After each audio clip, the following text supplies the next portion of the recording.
everyone! Before we get started with today's experiment, here's an important note.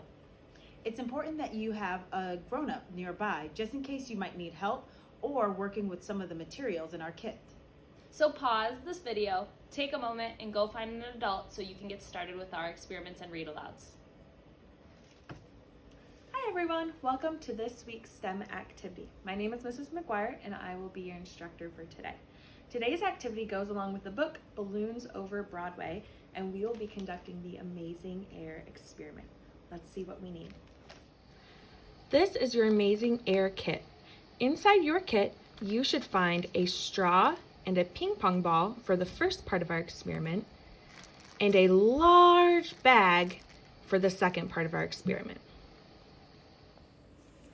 So a question you may have asked yourself before is, how do you know that air is real?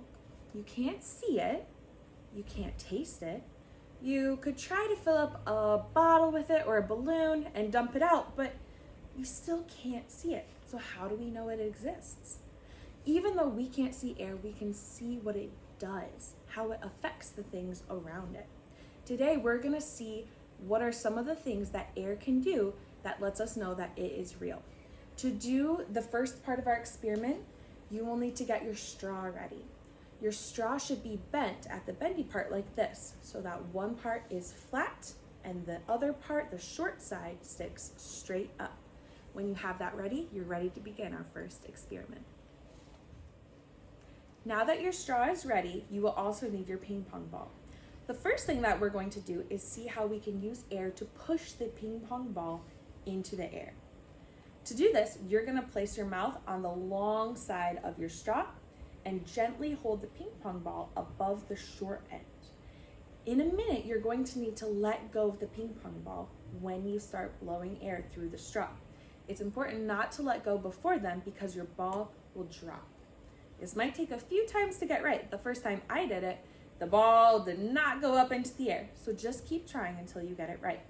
Let's try it for the first time.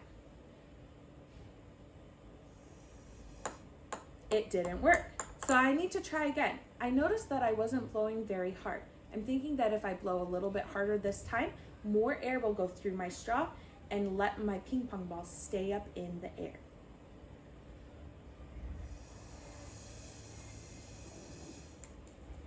It worked that time. Now you try. If you need to pause the video to let yourself try a few times, that's okay. You can do so now and then hit play when you're ready for the next step. Were you able to get your ping pong ball in the air? It's really fun to see how long you can keep it in the air. I think that that's a little bit tricky. Next, we're gonna try something that is kind of like the opposite of the first part. This time, instead of the small part of our straw sticking up, it's going to stick down. We are still gonna have our mouth on the long part of the straw, but instead of blowing air through the straw this time, we are going to try and suck air in. We are still going to keep the ping pong ball by the short end of the straw. When we suck the air in, it's going to create a little bit of a vacuum, and it's going to make it look like the ping pong ball is sticking to our straw. The goal is to keep sucking in air so that your ping pong ball stays here and doesn't fall to the ground. Let's see if it works.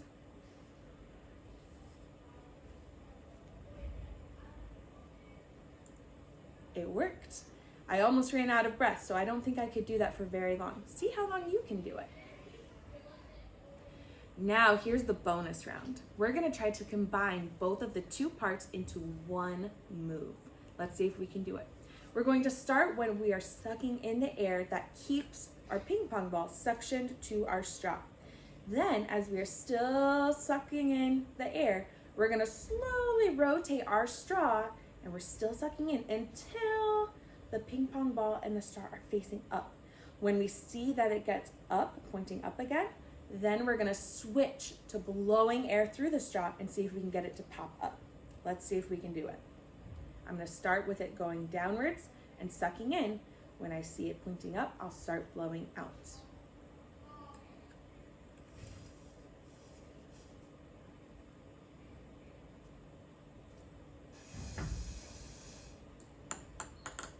Your ball might run away from you, so be ready to go get it.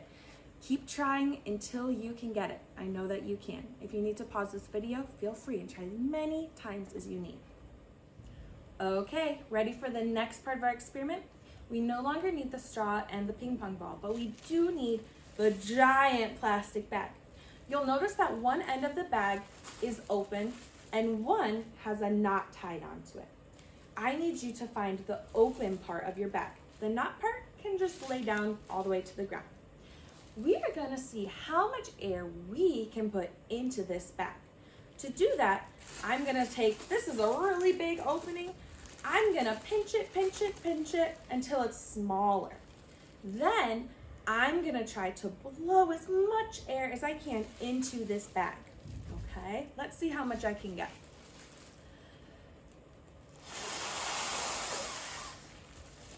And I closed it up as soon as I was done. Now none of my air can escape. It's really hard for me to tell how much air is in this bag. What I'm going to do is I'm going to hold my bag tightly closed so that none of my air escapes.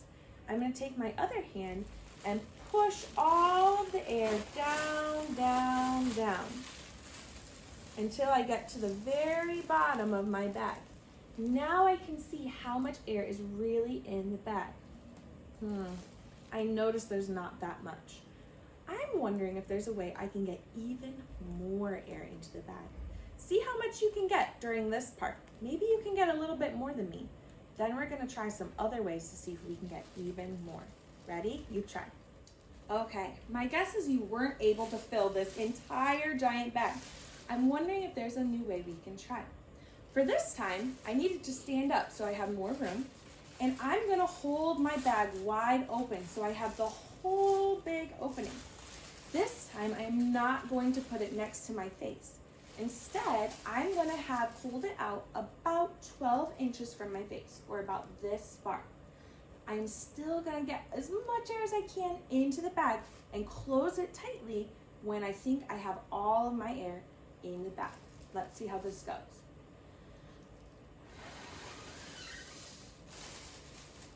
I pinched it tightly. It's looking like I might have more air. Just like last time, I'm going to take my other hand and push it down until this is how much air I had. This time it stayed really big and I almost got the whole thing. See if you can keep trying to see if you can fill the whole thing. You might be able to do it. See how much you can get. Go ahead and give it a try, but remember to hold the whole opening open about this far away from your face. It's very important that you do not put it right next to your face. It needs to be out here. Go ahead and give it a try. So you might be wondering, how come I was blowing the same amount both times? But one time I only got a little bit of air, and the other time I got so much air. This is actually because of something called Bernoulli's principle. Bernoulli's principle says that when the velocity or speed of air increases, when it gets faster, the pressure decreases. What this means is that when our air traveled from our mouth and had to go a little bit of distance before it went in the bag the second time, when our air traveled through the air around it in the room went with it.